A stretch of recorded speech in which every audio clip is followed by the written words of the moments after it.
Hello mga sunshine! Ito na naman tayo sa ating bagong episode. Nakakatuwang isipin na ang mga bibi ko noon, ngayon, ayan na, malalaki na. Kay bilis talaga ng panahon. Tanda ko pa noon. Upiling kami kay ama na isa pang biyaya. Pero instead na isa, ginawa niya 4. Nakakatuwa kasi hindi nag-iisa si ate. Naging 4 na sila.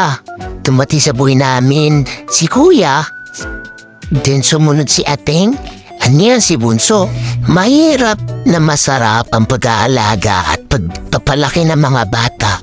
Lalo na ngayon na malilit pa sila. Alam niyo mga ka-sunshine, ngayon pa lang iniisip ko na paano pag lumaki na sila. Paano ang ganito, paano ang ganon. So ayun na nga mga ka-sunshine, sobrang daming chika ni madam. Ito na nga po, wandawin na kami sa venue ng paglalaroan ng ating ate.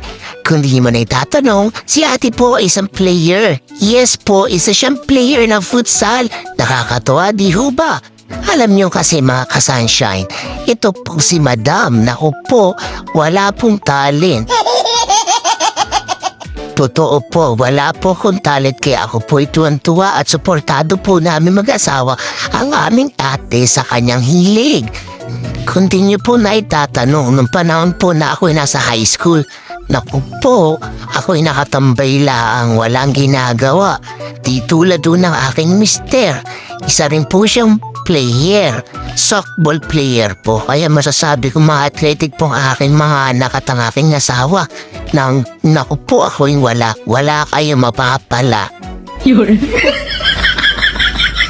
Alam niyo mga ka-sunshine, napo-forecast ko na kung ano ang magiging future ng aking mga anak. Bakit kanyo?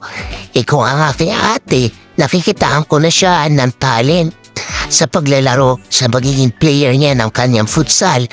Ang aking kuya naman mahilig mag-drawing.